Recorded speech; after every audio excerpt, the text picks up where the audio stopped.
Je ne veux plus, d'ici la fin de l'année, avoir des femmes et des hommes dans les rues.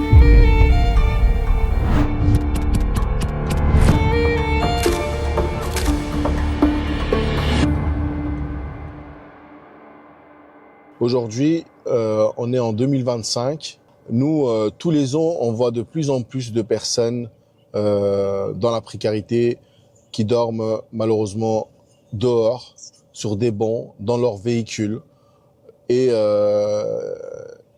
sous des tentes. Et la promesse, pour moi, elle n'a pas été respectée, elle n'a pas été tenue par Emmanuel Macron.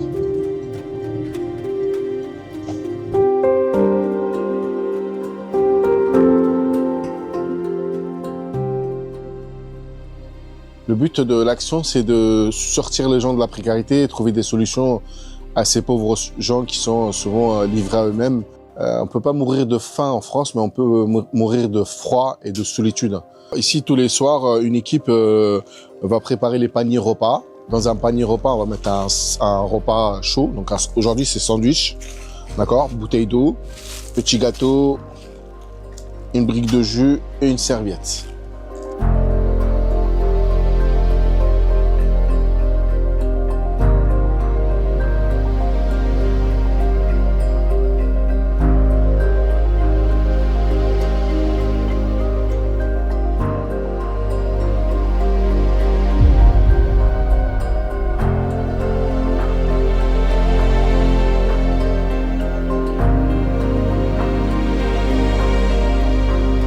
Là, on part pour faire la maraude à la recherche des personnes dans la rue.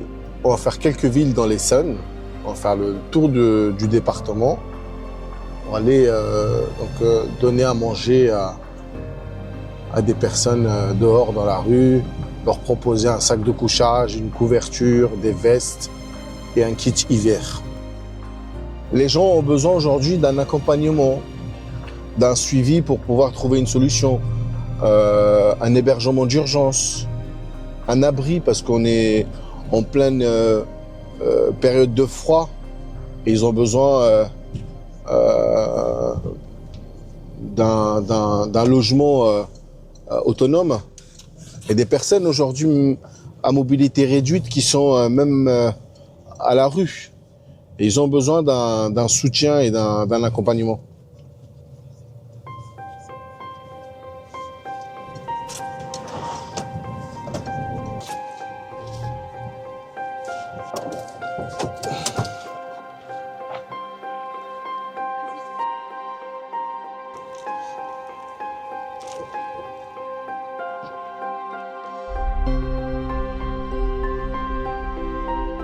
Tu vas passer la nuit ici ce soir, c'est ça? Oui. Je vais passer la nuit comme ça. Mais je n'ai pas de couverture, rien du tout. Tu as besoin d'une couverture? Oui. D'accord.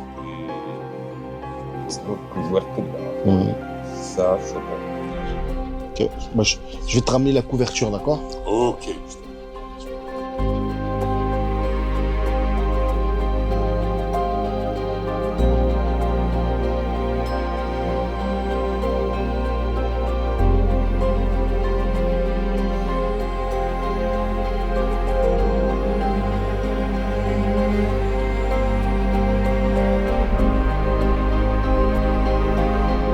Là, on est à un deuxième point de distribution devant le centre commercial Carrefour. On va à la rencontre de Terry et son ami.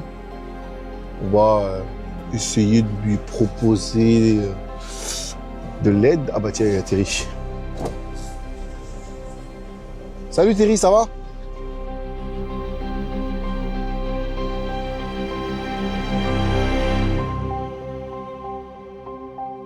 Je suis dans une cabane en béton, vous voyez, et ça fait 4 ans.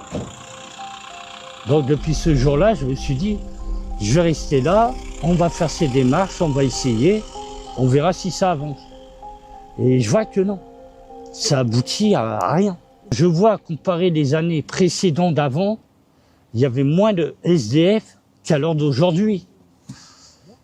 C'est hallucinant.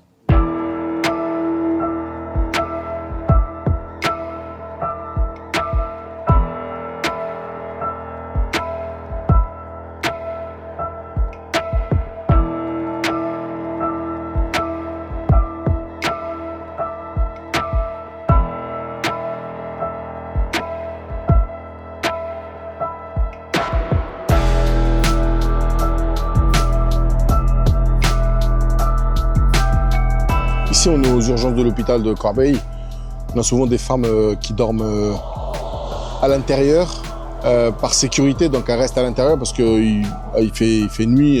Souvent, c'est dangereux pour elles. Donc, elles se mettent à l'intérieur toute la nuit jusqu'à 6 heures du matin.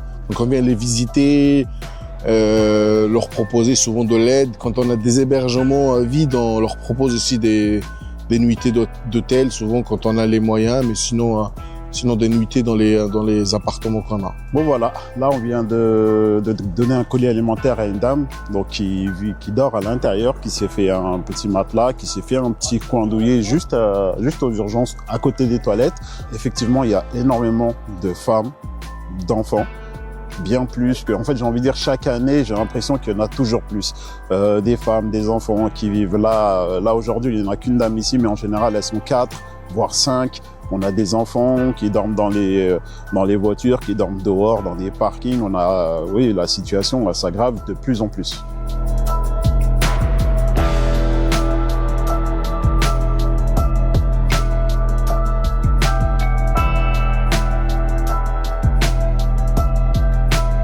J'avais une stabilité. J'avais une femme de mes enfants, j'avais mon logement, j'avais pas aucun problème financièrement. J'ai eu des problèmes, aucun. Donc, ça arrivait, oui. J'achète avec la volonté de Dieu. Peut-être ça devait arriver pour certaines épreuves. Et cela, il faut accepter. Les plus grosses difficultés, l'emploi et le logement. Parce que tout ce qu'on fait, on n'a pas où à dormir, on n'a pas où à se laver. Des fois, c'est pas facile. On peut dire d'un côté, l'État ne m'aide pas. Mais c'est pas à cause de ça que je ne veux pas avancer. Quelle qu'en soit la situation, il y aura toujours la bonne porte où on peut passer.